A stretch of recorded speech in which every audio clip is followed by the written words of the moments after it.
베들레헴에 마셨어요. 베들레헴이 예수님이 태어난 고향인데, 많은 사람이 오해하는 것처럼 베들레헴은 베들레헴이 있는 게 아니에요. 예수님을 묵상하면서 자꾸 뱃살을 찌우는데 그 베들레헴이 그 베들레헴이 아니니까 많이 처먹는 분들은 회개하시기 바랍니다. 떡집이라는 뜻이죠. 떡집이란 우리의 양식이 되기 위해서 떡으로 오셨습니다. 그래서 예수의 떡을 먹은 자는 만족이 있습니다. 우리 좋은 여행을 하고 세상에서 성공을 하고 인기를 끌고 그래도 그 떡을 먹지 않는 자는 행복하지 않고 만족하지 않는다. 예수의 그 떡을 예수를 먹고 마신 자는 말을 형용할 수 없는 그 행복과 만족을 알게 됩니다. 어저께 많이 늦게 끝났어요. 피곤하신 것 같아요. 이렇게 보니까 여기에 뭔가 그 졸음의 영이 가득한 밤늦게까지 한국 사람들은 이렇게 복음을 접해도 논리적으로 이해하고 교리를 깨닫고 믿고 그런 사람이 없어요. 사람하고 친해지면 마음이 열립니다. 상사적인 일이기 때문에. 그래서 가족처럼 알고 지내는 것은 참 좋은 일이에요. 우리 편이라는 거.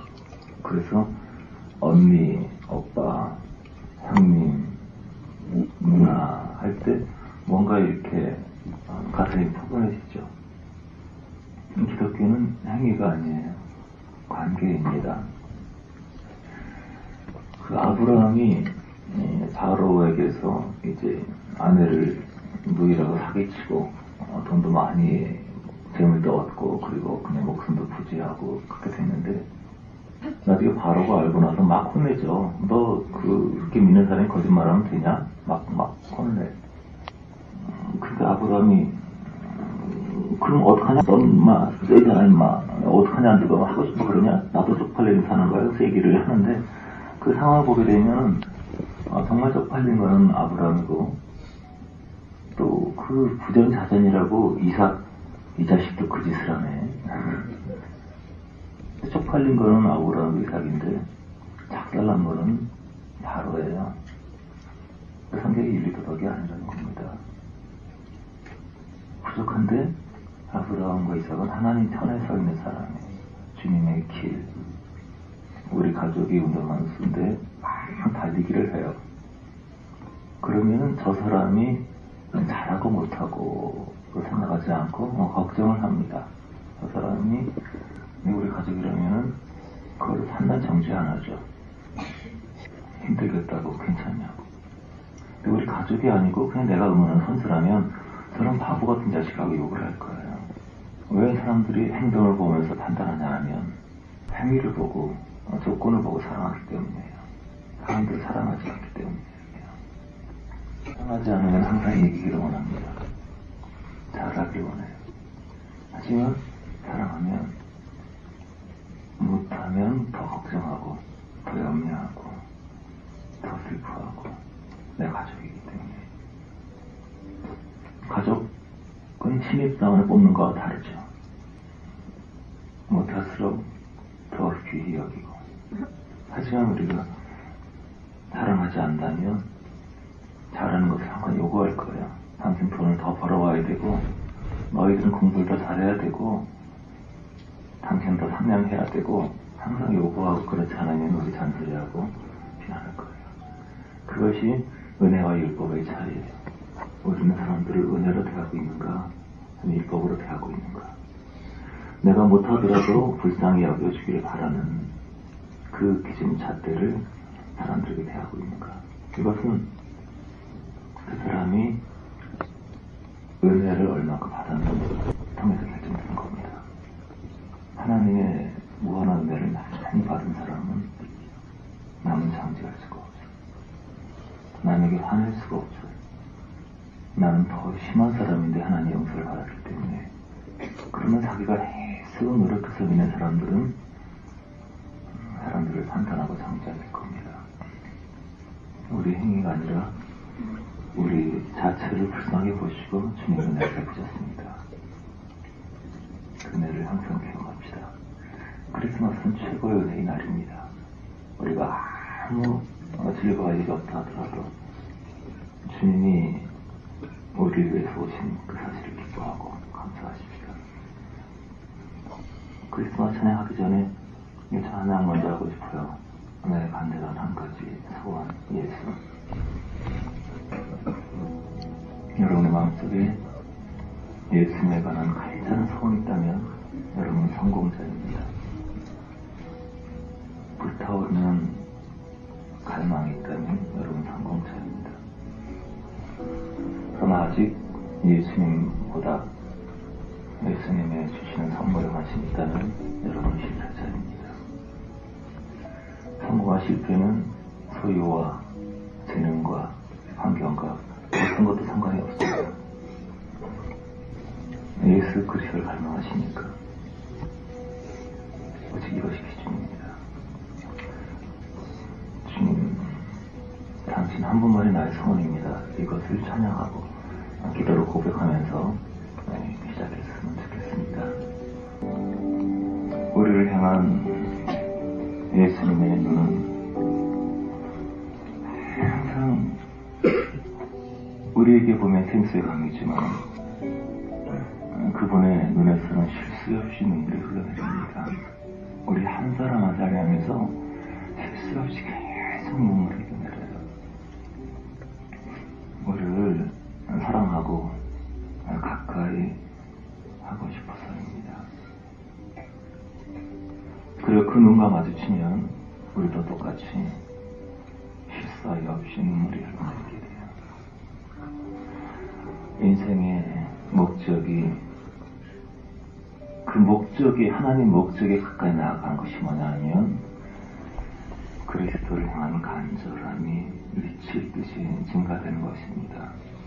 주를 알기 위해서는 내 몸의 고통도 시간도 물질도 환경도 생명까지 아무것도 중요하지 않아요. 그 간절함이 정말 미치게 막 증가되는 겁니다. 주님이 오신 결과입니다. 사람은 타락을 해서 태어났는데 타락의 결과가 뭐냐면 축복과 저주를 구분하지 못한다는 겁니다. 영광스러운 축복이 오면 사람들은 그걸 저주인 줄 알고 울부짖으면서 언제 저는 여기서 벗어나게 되고 울부짖고 이 고통이 사라지도록 간절히 기도하고 작전 기도를 하죠. 그리고 저주가 임하면 돌아다니면서 간증을 합니다. 나 이렇게 목회 성공했다고, 나 이렇게 투자가 됐다고, 나 이렇게 아이들 몇 명을 다 서울대 보냈다고. 교회가 몇천 명, 몇 명이 되는 게 얼마나 무서운 저주인지 압니까? 재벌이 되는 게 얼마나 무서운 저주인지 아세요? 마취되었기 때문에 자기가 천국을 향해서 하는지 지옥에 하는지 모릅니다. 결혼의 조건이 뭔지 아세요? 결혼의 조건. 남자는 그리스도의 씨를 가지고 있는가?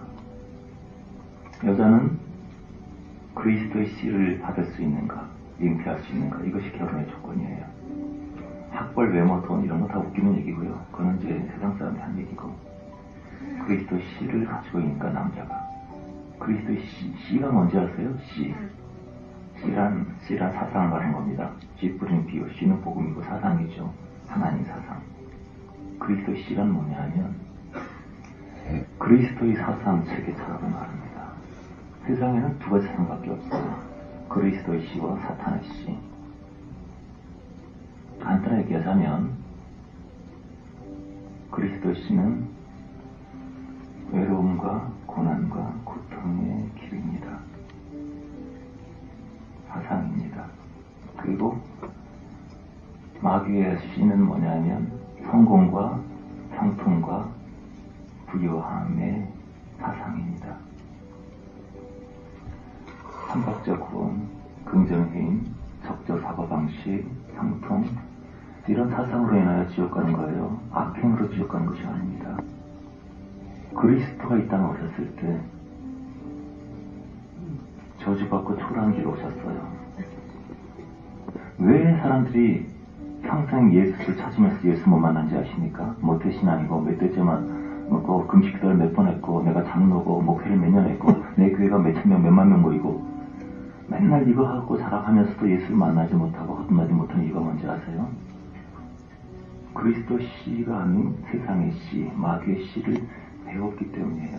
그래서 교회 오래 있을수록 그리스도가 멀어집니다. 제자 훈련 많이 받을수록 그리스도가 멀어집니다. 높은 단계까지 장로가 되고 총회장이 되고 높아질수록 그리스도가 멀어집니다. 그리스도 씨가 아닌 마귀의 씨앗을 복음이라고 거짓 기독교, 거짓 복음을 복음이라고 알고 있기 때문이에요. 여자들도 그리스도의 씨를 받을 준비가 되어 있는가? 나를 사랑하는 남자를 찾아야지. 나는 좀 학벌을 좀 하니까 똑똑한 남자를 만나야지. 이런 것들이 그리스도 씨가 아닌 사단의 씨예요. 마귀의 자녀를 잉태합니다. 마귀적으로 키우죠. 그래서 아이들이 점점 그리스도가 멀어집니다. 예수를 왜 못 만나지 아세요? 예수는 낮고 초라하고 저주받은 곳으로 왔는데 사람들은 높고 성통하고 잘나고 편하고 그 길을 찾습니다. 예수 마치들이 있어요. 근데 가는 길이 틀려요. 예수는 저주의 길로 가고 사람은 축복과 형통의 길로 갑니다. 네가 머리가 되고 꼬리가 되지 않냐고 이 길로 가요. 네가 구워질 것이다. 그 길로 가요. 네가 높은 곳에 가서 하나님의 영광 돌릴 것이다. 이 길로 가요. 그래서 스쳐 지나간 겁니다.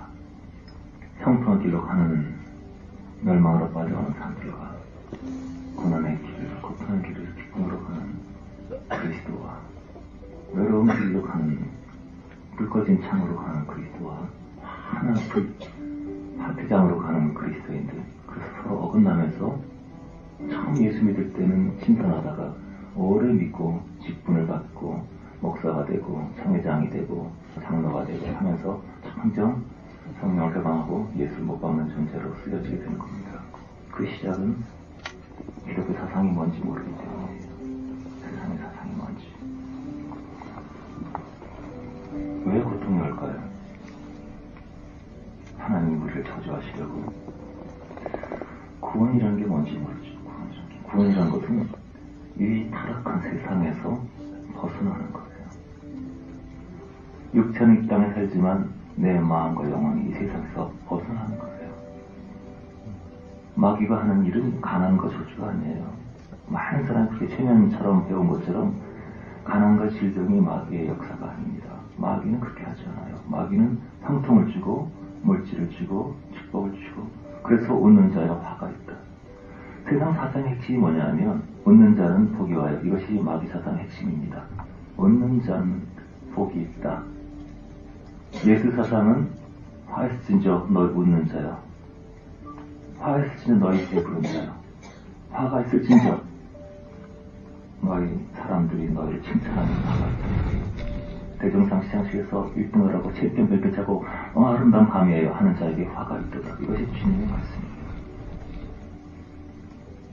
사람들이 왜 이 복음을 모르냐면 배운 적이 없기 때문이에요.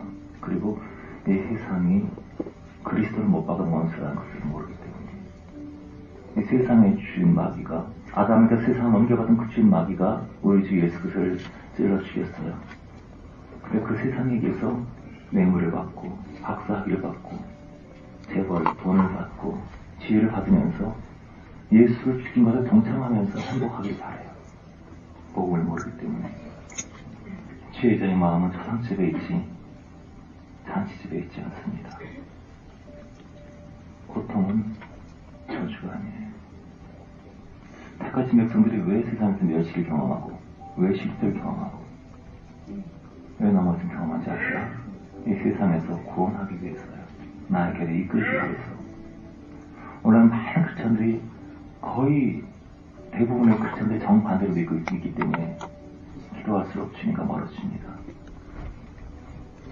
무엇이 세상인지, 무엇이 주님인지, 무엇이 마귀 사상인지, 예수 사상인지 전혀 모르기 때문에, 성경을 전혀 모르기 때문에 성경을 백독 찬송을 해도 성경의 산상을 모르기 때문이에요. 성경의 형통이란 것이 없습니다.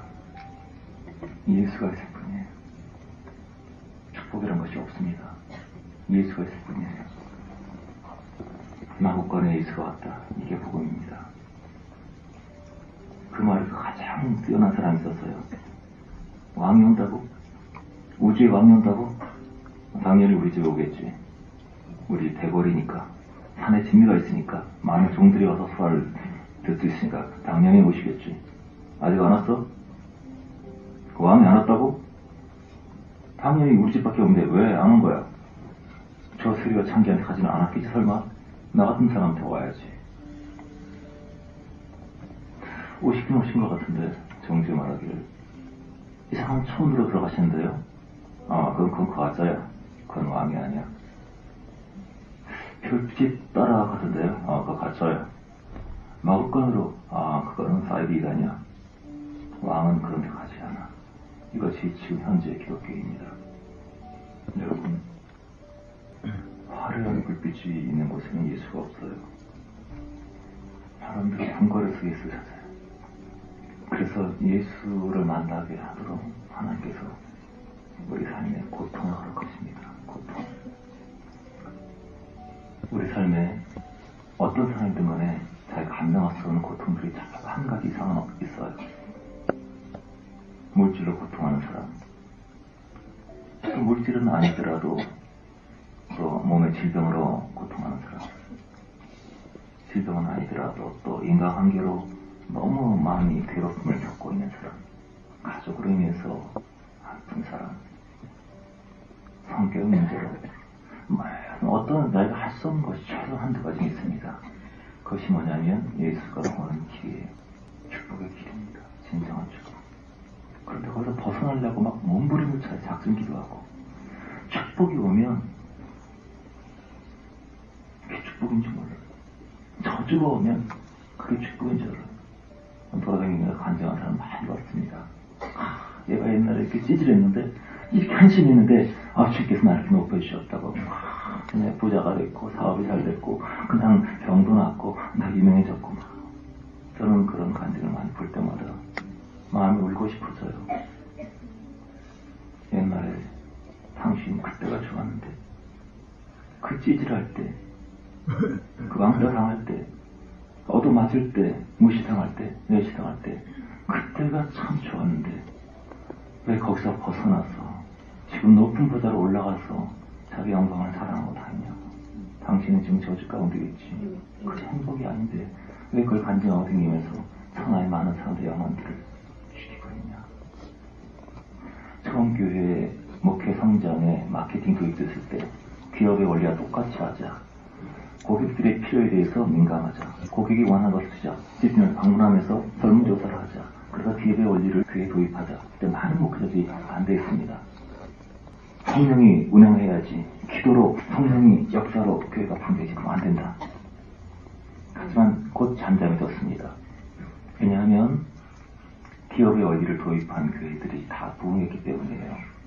크게 빚내서 건물을 짓고 사람들이 원하는 교육 시스템을 만들고 사람들이 원하는 편안한 휴게실을 만들고 주차장을 만들고 많은 돈을 투자하고 사랑했을 만큼 교회는 꽉꽉 차고 물론 이식적인 것이었지만 그리고 성령과 전통적인 교회들은 다 죽어왔기 때문에 그래서 사람들이 목회자들이 바뀌었습니다. 우리도 저렇게 해야 되겠다. 많은 시스템을 만들자. 많은 체계를 만들자. 교육체계, 훈련체계 만들자. 성령의 운행하신 사도행전 13장에 그런 건 다 옛날 얘기고 이제는 교회 시스템 모든 걸 새롭게 하자. 그래서 그런 교회들이 다 대형 교회가 됐습니다. 그 이유는 뭐냐면 예수께서 교회를 떠나셨기 때문이에요. 예수께서 화려한 곳에 계시지 않습니다. 눈물이 없는 곳에 예수께서 계시지 않습니다. 자기 찌질할 때, 슬플 때, 왕따 당할 때, 비참할 때, 너무 슬프고 외로워서 중독에 빠지고 포르노 야동이나 보고 있고 그냥 쇼핑이나 하고 있고 게임에 빠져 있고 그때 여러분 그때가 좋을 때예요.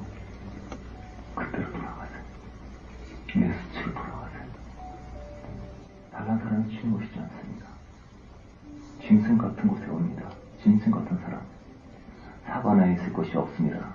사관의 여관이죠. 바쁜 사람을 굉장히 바쁘고 일하고 쫓기고 잘 나가는 사람에게 주님 오시지 않습니다. 짐승 같은 아무 가치 없는 쓰레기 같은 인생에게 오십니다. 사람들이 인생을 주는 사람 데리고 가지 마십시오. 주님은 거기 오지 않습니다. 여러분 고통을 싫어하지 마세요.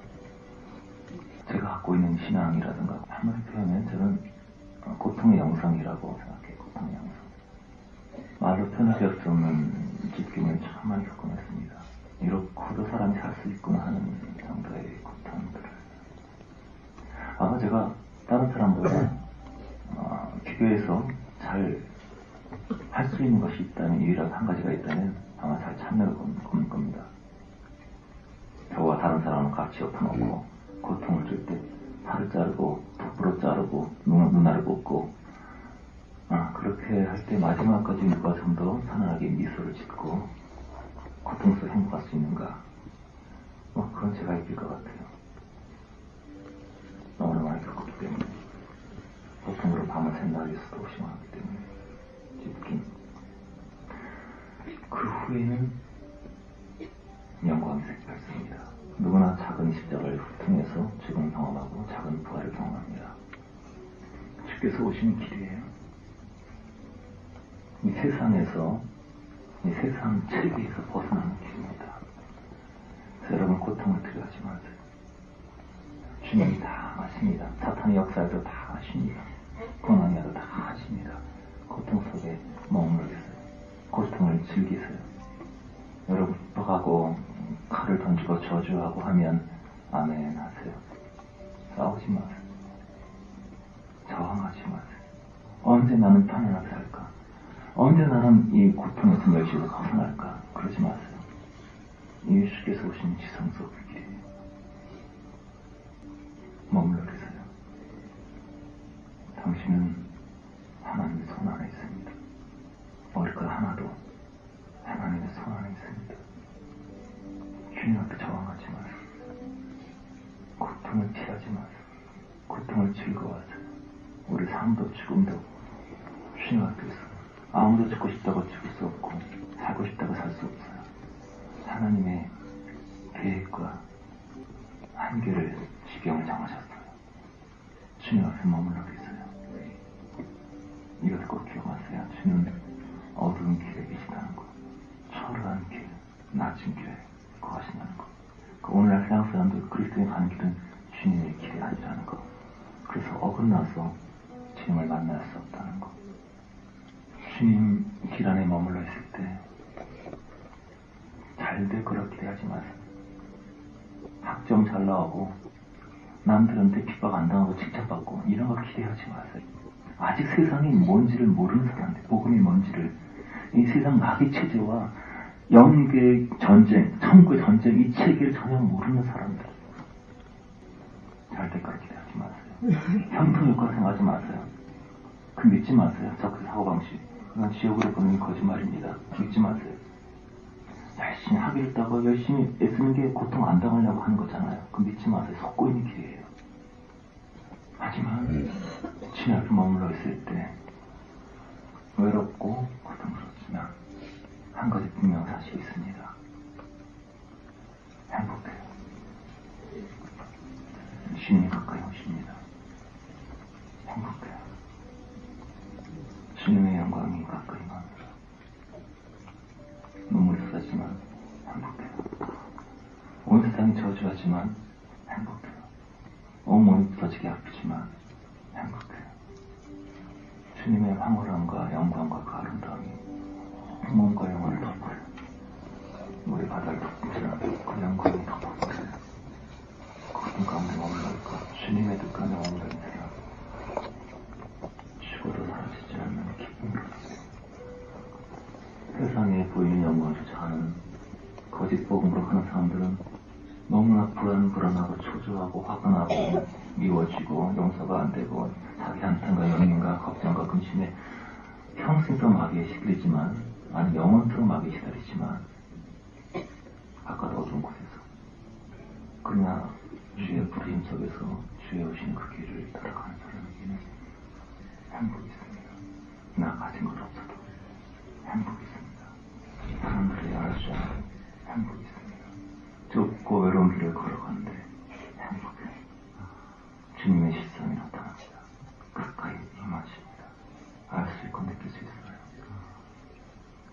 한 분을 갈망하겠습니다. 세상 사상에서 멀어지겠습니다. 바꾸지 않겠습니다. 아직 속고 있는 부분들을 좀 대답해 주십시오. 마태복음 2장 1절 헤롯 때 예수께서 이대 베들레헴에서 나시네 동방으로부터 가서 그의 예루살렘이라 말하되 이대는 왕으로 나시니가 어디 계시냐 그가 동방에서 그의 배를 보고 그에게 경배하러 가노라 하니 헤롯왕과 온 예루살렘이 듣고서 도망치라. 동방 박사가 예수님을 찾아왔다. 굉장히 어렸을 때 많이 들었던 굉장히 유명한 이야기죠. 복음에 중요한 요소들이 다 포함되어 있어요.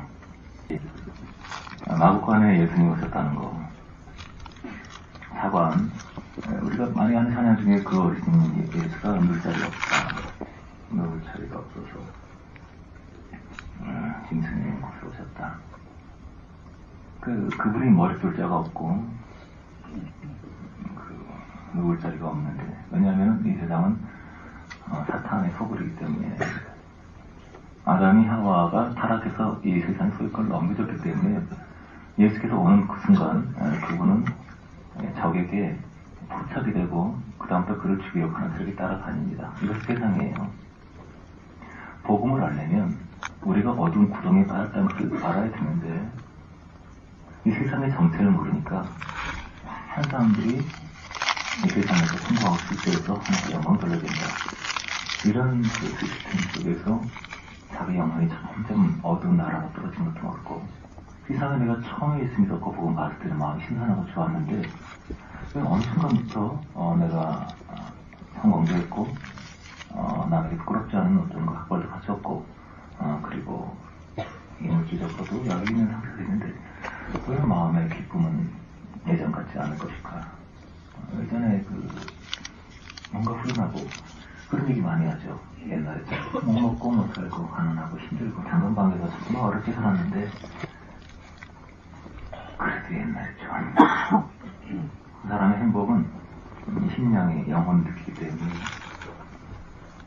재벌 부자들 땅콩 사건을 보더라도 그 영혼이 얼마나 비참한지 얼마나 불행한 사람인지. 그래서 복음을 알게 되면 잘 나간 사람 보면 참 치근합니다. 장관, 국회의원, 무슨 박사, 이렇게 위치에 있는 분 보면 참 치근하고 안쓰러워서 시기 그런 것이 아니라 참 안쓰러워하는데 복음을 모르는 사람들은 아휴, 난 언제 저렇게 되구나, 우리 애들은 어떻게 저렇게 되나 이런 그 관점을 갖고 있죠. 가장 무서운 것이 뭐지? 예수께서 우리의 그 인간 같지도 않은 짐승 같은 부분에 나타나십니다. 나의 가장 비참하고 처참한 모습에 예수가 오신다는 것. 예수 오시기 전에 내가 잘하는 것, 내가 그리스도의 헌신이 안 돼 있어요. 사람들은 악한 일 하고 지옥 가는 거 아닙니다. 저번에 얘기했잖아요. 자위를 해가지고 지옥에서 콩만 끊어진다. 천국 갈 사람 한 명도 없을걸요? 이거 하면 지옥 간다, 저거 하면 지옥 간다. 그런 분들 참 많아요. 공포신앙은 오래 갈 수 없습니다. 역사에 많은 부흥도 있었는데 많은 부흥들이 공포에서 왔습니다. 하나님의 진노에 대한 두려움. 그 부흥 오래 가지 않습니다. 뜨겁겠지만 한여러 방의 기분이 있죠. 하지만 공포에서 하나님 믿는 사람들은 일생 동안 영원토록 친절한 교제의 아름다움 속에 더 가까이 나아가지 못합니다. 그들은 갇혀있을 뿐이에요. 또한 아직 세상의 프레임, 세상의 매트릭스, 이게 모든 것이 거짓임을 모르고 마귀의 씨앗 가운데, 사상 가운데 묻혀있는 그런 눈을 뜨지 못하면 성장할 수 없습니다. 사람이 머리형이 있고 가슴형이 있고 배형이 있죠. 제가 머리형에 대한 오해를 좀 풀어드릴게요. 제가 좀 책임이 있는 것 같아요. 사람들이 정말 내 머리를 죽여야 돼, 머리를 부셔야 돼. 머리는 죄가 없어요. 그러니까 머리형, 가슴형, 그러면 가슴은 다 좋은 것이고 가슴에서 떠오르는 애정은 다 좋은 애정입니까? 머리 좋은 것도 그렇게 자랑할 일이 아니지만 머리 나쁜 것도 그렇게 자랑스러운 건 아닙니다. 그것은 부르심일 뿐이에요. 이 머리를 다 파괴하고 싶다고, 이 머리 생활 끊이지가 않는다고. 곤란합니다. 머리형의 부르심 특성은 뭐냐면 머리형의 사람들은 지도자의 부르심이에요. 그래서 머리형의 사람들은 진리를 추구합니다. 의심도 굉장히 많고 궁금한 것도 굉장히 많고 청년 때 제 질문이 수천 개, 천만 가지가 다 도망갔어요. 그거 열심히 알아봤지 아무 소용 없다는 것을 만세를 지난 다음에 알았어요. 그때는 굉장히 알고 싶고 많았어요. 그랬을 때까지. 제가 최근에 수십 년 동안 썼던 일기를 작년 때부터 아내한테 대충 보여줬더니 놀래요. 지금 하는 얘기를 계속 하고 있으니까 영의 흐름과 영이 오는 압력과 혼과 영의 차이점과 그 움직임과 그리스의 영광과 인재와 그 써서 얘기를 한 30년부터 이루고 있었어. 아내가 놀래요. 그리스를 알아가는 길과 상황과 체험과 일기 이런 것들을 쭉 써오다가 제가 얻은 결론은 그리스도를 알고 싶은 사람이 거의 극소수라는 거예요. 다들 내 자아가 실현되기 원하지 그리스도를 알고 싶은 사람이 거의 극소수라는 거예요. 머리형은 하나의 부르심입니다. 머리형의 신앙의 사람들이 주로 이제 개혁주의, 정통주의, 머리형에는 은사적인 체험들이 안 오기 때문에 자기가 체험이 안 되니까 이제 그런 것은 성령 역사는 끝났다 이렇게 많이 보죠. 머리형의 사람들도 개혁주의가 많습니다. 복음주의, 선거단체라든가 지적인 사람들. 이분들의 맹점이 뭐냐면 머리형의 사람들이 가장 책임이 커요. 이런 사람들이 진리를 깨닫고 그걸 공급해야 되는데 머리형의 신앙인들은 거의 율법주의, 애씀주의에 가 있습니다. 칼빈주의, 개혁주의 이런 분들이 거의 보면 노력주의. 그래서 결국 머리형의 사람들은 비판형으로 끝납니다. 자기를 비판하고 남을 비판하고 항상. 그런데 신앙의 열매를 맺는 사람이 그렇게 많지 않죠. 삶을 팍팍합니다. 지도자들도 가정에 행복한 사람이 별로 많지 않고 그리스도와 가깝다 이런 분들 많지 않아요. 그리스도의 영광이 무엇인지 아는 사람 많지 않습니다. 그것은 프레임 자체가 머리형의 사람들이 진리를 거짓 진리를 알고 있기 때문에 가슴형의 사람들은 주로 이제 그 감정주의, 주관주의에 빠집니다. 감정주의, 주관주의, 체험주의, 술람미연 이런 거 되게 좋아하고요. 느끼는 거 좋아하고. 메시지는 거의 깨닫지 못하고 기억하지 못합니다. 그냥 몸이 참 좋아요. 끝나고 할래요. 끝난 다음에 뭘 깨닫습니까? 내 영은 알아요. 여성들이 보통 이런 상이 많이 있죠. 가슴형의 사람들은 이제 좀 애정지향적입니다. 여성들은 뭐랄까 머리가 안 쓰기 때문에 자기한테 좀 잘해주고 친절하게 해주게 되면 그냥 뿅 가버려요. 판단되는 게 부족합니다. 그래서 남자들이 우리 마누라 저 어디가 사기 안 나갈까 또 이단 교주한테 안 빠질까 걱정이 굉장히 많습니다. 아는 남편 보고 정이 없다고 참 그래가지고 남편이 열심히 교회 데리고 오면 목사 설교 이게 틀렸네 이게 잘못됐네 막 그러니까 정말 남편 사탄말이 들어가지고 막 얘기 이러죠. 그거 사탄말이 아니고 기능이 틀린 거예요. 남자가 맨날 아버지 이러고 있으면 곤란합니다. 여성들은 그 애정 취향이기 때문에 평생 그 정에 대한 애정에 관한 자아의 중심이 심장에 있어요. 심장에는 영혼, 주님의 성령만 계신 것이 아니고 그래서 실현당하면 가슴 아프죠. 머리 아프지 않습니다. 실현당한 다음에 내가 너한테 드린 돈이 얼마냐 막 그것 생각하고 머리 아프지 않고 가슴이 막 아파요. 상대방의 에너지가 끊어졌기 때문에 가슴이 더 이상 들어오지 않으니까 막 끊어지죠. 작은 죽음을 경험하는 것이죠. 그래서 자기 가슴을 치고 평생 이제 시중을 하면서 그래서 진리를 경험하지 못합니다.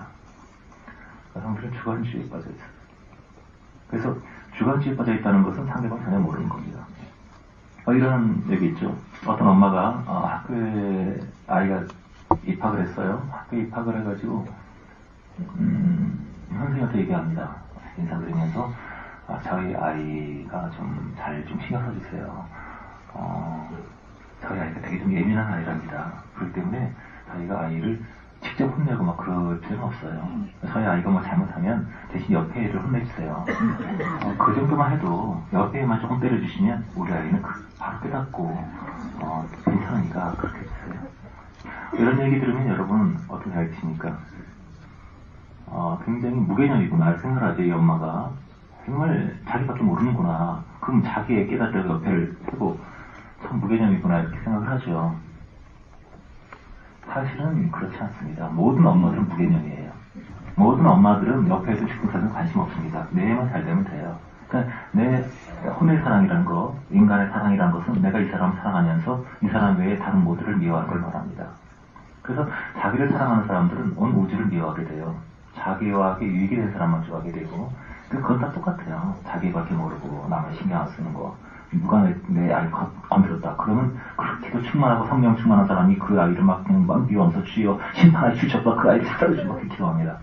못할 뿐이지. 이건 똑같아요.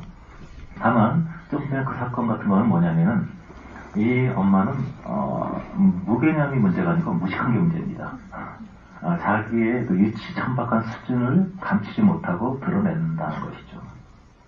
세리의 창기의 의미 그거예요. 무지와 악이 수치가 드러난다는 거예요. 바리새인들은 굉장히 머리가 좋은 사람이라서 아주 무개념이 있지만 우아함과 교양과 아름다움을 그냥 죽을 때까지 들키지 않는다. 억을 딱 보면 기분 나쁜 억이 나타나는 사람이 있어요. 나 성질 더럽다, 열받았다 써있는 사람이 있어요. 단순한 사람들. 이런 사람들 이제 미용당하기 딱 좋죠. 세상에서 그래서 아주 아래에 거하는 겁니다. 하지만 구원받기 굉장히 쉽습니다. 악이 드러나기 때문에. 그러나 바리새인들은 굉장히 영리한 사람이기 때문에, 지혜로운 사람이기 때문에, 성경도 잘 알고 전도도 잘 알고 사람의 마음 잘 알기 때문에 죽을 때까지 자기의 더러움이 드러나지 않습니다. 그래서 자기 애밖에 모르지만 그 유치함이 나타나지 않죠. 죽을 때까지 자기의 천박함을 드러내지 않는 사람. 죽을 때까지 사람이 존경을 받고 사람 정말 영적이야. 사람 정말 사랑이 많아. 이렇게 만인의 존경을 받고 그런 영혼을 벗어나면 그 향기를 지옥으로 떨어지기 때문에 무서운 일이죠. 정서적인 사람들은 그 자기 포장이 잘 안 됩니다. 감정이 기복이 심하죠. 정서 사람들은 느낌이 굉장히 많기 때문에 막 울고 막 맨날 울고불고 하면 남편이 걷다가 당신 하나님 내 하나님과 틀려 뭐 이런 얘기 많이 해요. 지적인 사람들은 그 정서라든가 그 에너지, 몸 이런 게 발달이 안 되기 때문에 은사체험이 안 됩니다. 그래서 지적인 사람들은 영의 역사를 다 부인하거나 아니면 또 과도하게 빠집니다. 이단에 빠진 사람 중에서 서울대 박사를 출신이 굉장히 많아요. 이해가 안 가죠? 남편도 안에서 서울대 출신, 둘 다 법대 출신 변호사들이 있는데 말도 안 되는 이단에 빠졌더라고요. 이단은 아니고 의사파인데 이상한 계시받고 막 이런 사람들, 정신 오락가락하는 사람이 계시받는 건데, 그러니까 은사 권능이라는 것은 무식하고 애 같은 걸 받는 거거든요. 성질 더럽고 그럼 다 받아요. 근데 지적이고 교양적인 사람이 자기가 모르는 세계를 뭐 굴리고 체험하고 난리가 나니까 사람 심각한 거야. 근데 인격적으로 보게 되면 굉장히 아이스럽고 유치하고 돈밖에 모르고 함부로 권위적이고 굉장히 어린아이 같은 모습이 나타나지만 그래도 하나님의 사람과 틀릴 거 이렇게 오해를 합니다. 그것이 다원사 능력에 관한 몸에 속한 영적 현상에 대한 열등감이기 때문이에요. 지적인 사람은 약점이기도 합니다. 지적인 사람들은 논리에는 강하지만 정서에 약하기 때문에 따뜻하게 해주게 되면 바로 또 무너져 버립니다. 몸에 속한 사람이 있어요. 생각하는 것이라고 단순한 거 좋아하고, 그렇기 때문에 몸에 속한 사람들은 가장 어떤 자연적인 것에 가깝기 때문에 진리가 가장 깨닫기 어려운 사람입니다. 눈에 보이는 걸 믿고 보이지 말 믿지 않아요. 그래서 걔가 크면은 성공한 거다. 누가 높은 자리 왔다. 대통령이다. 그럼 그럼 출세했다. 하나님 영광을 막 단순 구조, 본능적인 구조로 살고 있는 분들이기 때문에 이런 분들은 일꾼입니다. 에너지가 많기 때문에 마음 먹으면 바로 움직여버려요. 작심삼이 없습니다. 그냥 한번 출동합니다. 땅 팔아. 그러면 출제까지 팝니다. 몇십 년을 파고 있어요. 주인이 와가지고 왜 아직도 파고 있어? 그럼 그만 파는 얘기 안 했어요. 이런 의지가 강합니다.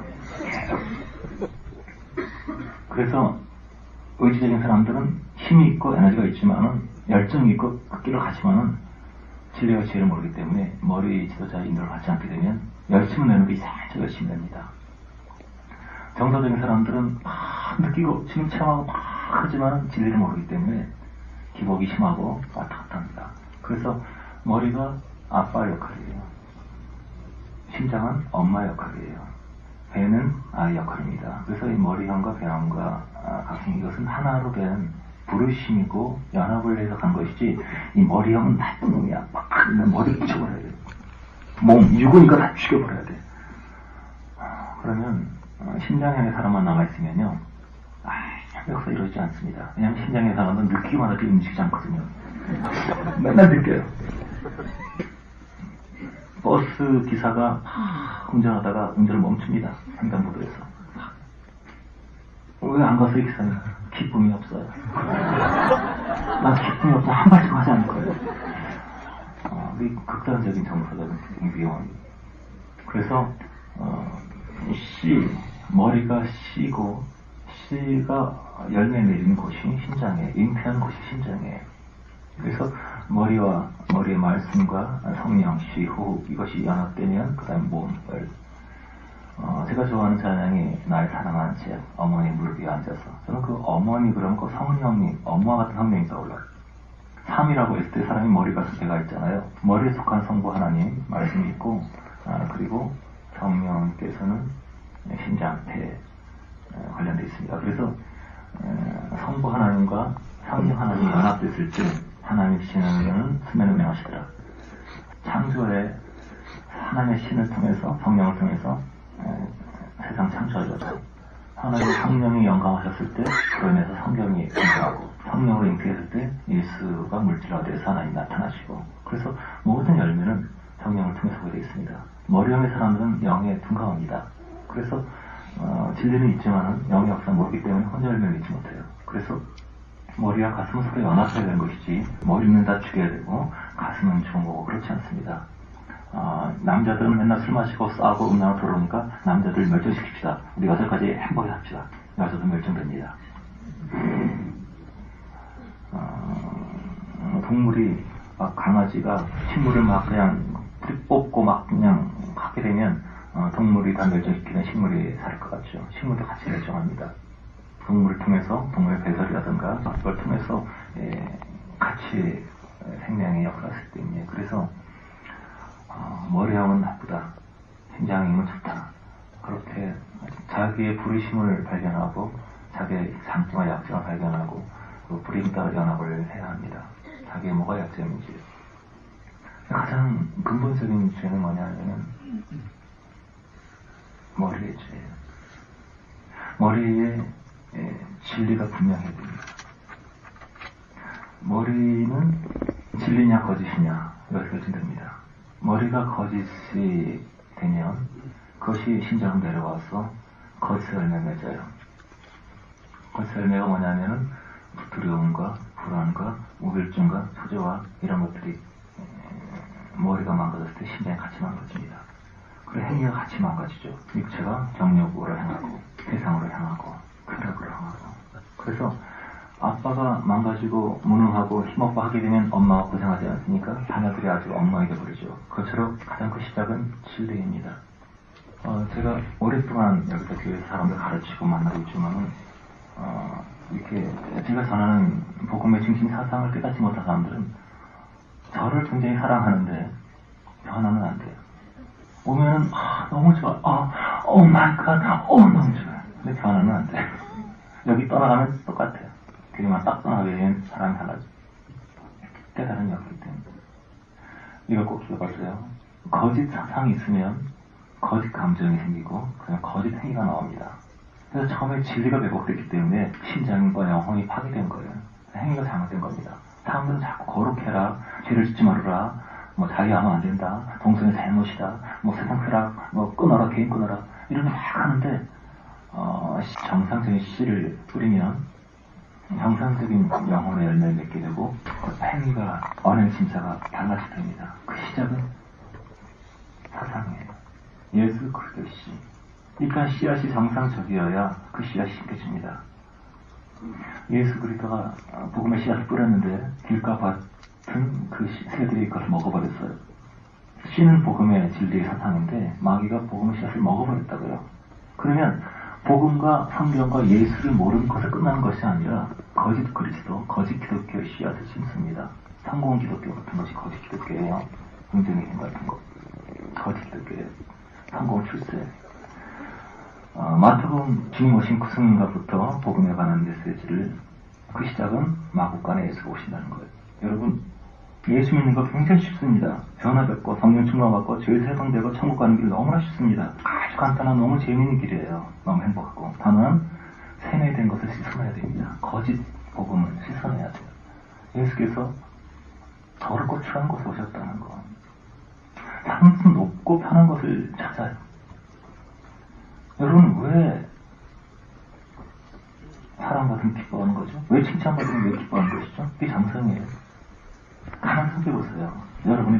만약에 배정상에 연구받았다. 우리 회사가 3월에서 1등했다. 막 박수치고 가슴이 뿌듯했다. 이게 정상이에요? 저주받은 상태입니다. 우주의 주인 하나님인데 내가 나의 영광을 위해 살아요. 나의 만족과 나의 기쁨 위해 산다고요. 이게 정상이 아니고 망가진 상태예요. 왜 남편이 나한테 관심 안 주는 거야? 화가 나요. 이게 망가진 상태로 정상이 아니라는 거고요. 이미 잘못된 거짓된 것이 많이 내 세상에 들어와 있기 때문에 나보다 먼저 들어온 것은 강도 도둑이라고 그러잖아요. 씨가 잘못됐기 때문에 심장이 파괴되는 겁니다. 오늘날 많은 사람들의 오해가 내 마음이 행복하지 않은 것은 남편 때문이다, 환경 때문이다, 돈이 없기 때문이다, 내 몸이 아프기 때문이다. 그게 다 거짓말이에요. 심장은 머리에 영향을 받습니다. 머리는 혼자서 열매 맺지 못해요. 사람이 독재하는 것이 좋지 못하다. 성경 모든 말씀은 생명의 말씀이에요. 사람이 독재하지 좋지 못하는 것은 장가가라는 얘기가 아니고 머리, 남자의 씨는 헛 열매 맺지 못하기 때문에 심장을 연합해야 된다는 말씀이에요. 여자 연합해야 된다고. 머릿속에 말씀이 심장까지 내려가는 것은 그 단순한 진리를 계속 반복하는 겁니다. 그래서 이것을 묵상이라고 하죠. 물가에 심긴 나무가 열매 맺기 위해서는 내가 주의 말씀을 취하로 기뻐하며 즐거워하면서 묵상한. 그래서 씨앗을 기뻐하고 즐거워할 때 이것이 심장까지 내려가고 이것이 심장의 실체가 됩니다. 그래서 이 심령의 기쁨이라는 것은 내가 진리를 깨달을 때 그 결과로 오는 것이지, 성경을 깨달을 때, 주님을 깨달을 때, 내가 살아가는 방향, 길을 알 때 심령이 오는 것이지 절대로 환경에 영향을 미칠 수가 없습니다. 돈이 많아서 내 영혼아 안심해라. 이제 열흘 쓸 것이 남았다. 내 영혼아 내가 이번에 출세했다. 내 영혼아 내 이번에 직장에 승진했고 내 영혼아 이번에 빚을 다 갚았으니까 더 이상 걱정하지 말아라. 이런 세뇌에 속고 있어요. 빚 갚으면 행복할 것이고 그러니까 걱정은 절대 환경에서 오지 않고 거짓 진리에서 오는 것입니다. 내가 주님을 모르고 주님의 손에 붙잡혀 있지 않고 내 의식이 주님을 떠났기 때문에 고통스러운 것인데 머리가 가슴이 따로따로 나오는 줄 알아요. 거짓입니다. 거짓 사상, 거짓 그리스도, 거짓 기독교. 가장 대표적인 것이 웃는 자는 복이 있다. 그리스도 사랑은 마구꾼의 옷을 입은 예수, 그리고 대궐에 오는 예수. 황마 박사가 예수를 알려고 대궐에 갔어요. 왕궁에 갔어요. 왕궁에 가면 예수에 대한 정보를 얻을 수 있지만 예수를 만날 수는 없습니다. 오늘 많은 사람들이 이 대궐에서 예수를 찾아요. 편한 길을 찾고 여지천대 싫어하고 나의 만족과 즐거움에 사는 것이 이것이 저주받은 상태인 것을 알지 못합니다. 그래서 사탄은 그것을 자아실현이라고 얘기해요. 짐승 같은 내 삶 속에, 내 의식 속에 더럽고 짐승 같은 부분이 있어요. 그것이 예수가 오십니다. 우리는 거기에 가지 않아 그래요. 내 의식 속에 쓰레기통 같은 가장 더러운 방이 있는데 거기 주님이 머물러 계신데 우리는 거기에 창피해서 들어가지 않냐 그래요. 내가 가장 수치스러운 거. 예수는 고독합니다. 많은 사람이 기뻐하고 뛰고 크리스마스다 좋아하면서 행복하지만 예수가 고독합니다. 세상 때문에 고독한 것이 아니라 우리 때문에 고독해요. 예수님은 우리를 버리지 않습니다. 그러나 사람이 예수를 외면합니다. 우리는 항상 밝은 길을 다니려고 하죠. 밝은 길, 환한 길, 평탄한 길. 그 여태까지 가지 않던 좁은 길을 가보세요. 어둡고 추하고 냄새나고 여태까지 안 걷던 그 길을 가보세요. 거기에서 예수가 쭈그리고 여러분을 기다리고 있는 것을 보게 될 겁니다. 사람들이 오래 길 다니면서 예수를 알지 못하는 것은 예수의 길과 다른 길을 가기 때문이에요. 초라하고 더러운 곳에 오신 예수보다 화려한 궁궐에서 예수를 찾고 내 삶이 화려한 궁궐에서 일어나기 때문이에요. 그들은 버려진 자입니다. 그래서 가장 무서운 것이 가르치는 자들, 심판이 있습니다.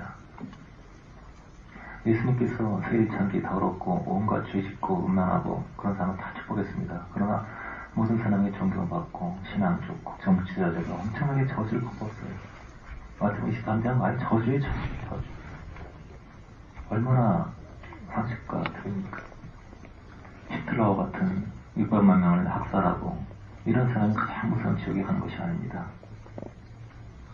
복음을 잘못 가르치는 사역자들이 가장 무서운 심판을 받습니다.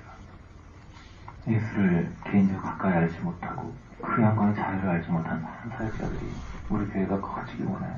몇천 명 되고 몇 명 되기 원해요. 그게 얼마나 무서운 저주인지 알지 못합니다. 여러분, 복을 구하지 마세요. 하나님은 복을 못 주셔서 간단하신 분이에요. 외적인 것 하나 중요하지 않아요. 복음은 아느냐, 예수 사상은 아느냐. 그때 가르쳐도 계속 자기 만족, 자기 실현. 왜냐하면 내가 그것을 애정하지 않으면 그걸 잊어버려요. 제대로 수천만 번 들어도 내가 그걸 기뻐하지 않고 먼저 있는 자기의 애정, 자기의 연민, 자기 사랑이 가득하게 되면 새들이 그것을 먹어버려서 그 복음의 씨앗은 사라지고 다시 마귀의 사랑이 들어옵니다. 그래서 화가 나고 미워지고 용서가 안 되고 원한 맺고 이 저주받은 상태를 계속 유지해요.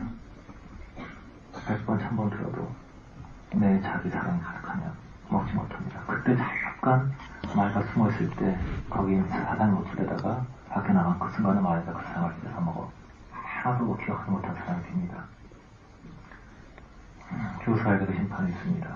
지도자에게 심판이 있습니다. 하지만 가장 무서운 것은 전기도자, 복음을 가르치는 자들에 대한 심판입니다.